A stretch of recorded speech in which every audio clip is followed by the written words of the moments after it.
તો બીજી તરફ બોટાદ જિલ્લામાં પણ સાર્વત્રિક જગ્યાએ વરસાદ વરસી રહ્યો છે। મેઘરાજા મહેરબાન થયા છે બોટાદ।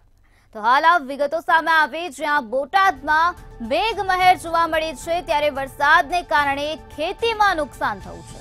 કપાસ, મગફળી સહિતના પાકોને નુકસાન થયું તો શાકભાજીમાં પણ નુકસાન થયાનું સામે આવ્યું છે। વરસાદને કારણે ખેતીમાં નુકસાન થયું જેના કારણે ખેડૂતો અત્યારે ચિંતિત બની ગયા છે।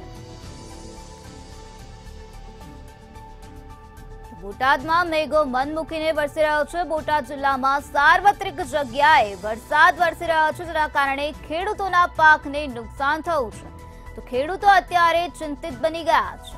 તો કપાસ જેવા પાકને અત્યારે નુકસાન થવા પામ્યું છે। બોટાદથી આ વિગતો સામે આવી જ્યાં વરસાદ વરસી રહ્યો છે। વરસાદને કારણે વાતાવરણમાં ઠંડક પ્રસરી ગઈ છે તો બીજી તરફ ખેડૂતોના પાકને નુકસાન થયું છે। ખેતરોમાં પાણી ભરાયા હોવાની વિગતો પણ સામે આવી છે તો શાકભાજીને પણ નુકસાન થયું હોવાની વિગતો સામે આવી છે।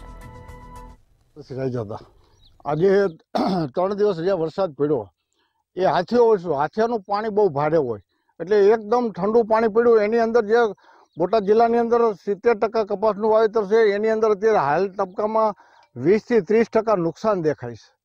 આજે ટીમ આવી છે અને અમે સર્વે કરી છે। બોટાદ જિલ્લાના 4 તાલુકા છે, બરવાડા, રાણપુર, બોટાદ, ગઢડા।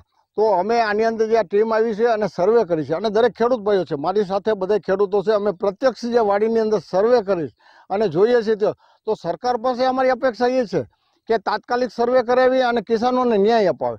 જો આજે ખેડૂત અમે બરબાદ થઈ ગયા, ખાતરમાં પૈસા નાખ્યા, બિયારણમાં નાખ્યા, દવામાં નાખ્યા, હવે અમારી પાસે કાંઈ રહ્યું નથી તો અમારે ખેડૂતોની રજૂઆત છે કે તમે ફૂલની પાંખડી આપો તો અમારે ભાગ્યાને શું આપવું? અમારા ભાગ્યાને બચારા 4 મહિના રાત દિવસ મહેનત કરી તો સરકાર એના માટે વિચારે કે ભાઈ જો ખેડૂતોને કાંઈક આપશે તો ખેડૂત ભાગ્યાને અત્યારે ભાગ્ય કાંઈ લઈ શકે ન તો મોટા પાકની નુકસાન તમે જુઓ ને, શાકભાજી, મરચી, રીંગણી, ટમેટી, સોયાબીન અને તમે જુઓ ને તો ખાસ તુવેર એ પણ ભાંગી ગઈ છે।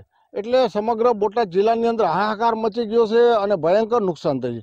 તો દરેક ખેડૂતોની આજે ટીમ અમારી સાથે છે, અમે સર્વે કરી છે। બોટાદ જિલ્લાની અંદર બને ત્યાં સુધી દરેક તાલુકામાં જ 1-1, 2-2 ગામડા લેવાના છે અને ખેડૂતોને ન્યાય આપવા માટે સરકારને અમે વિનંતી કરી છે કે માન્ય શ્રી કૃષિ પ્રધાન રાઘવજીભાઈ પટેલ તમે અમારો અવાજ સાંભળો અને અમને ન્યાય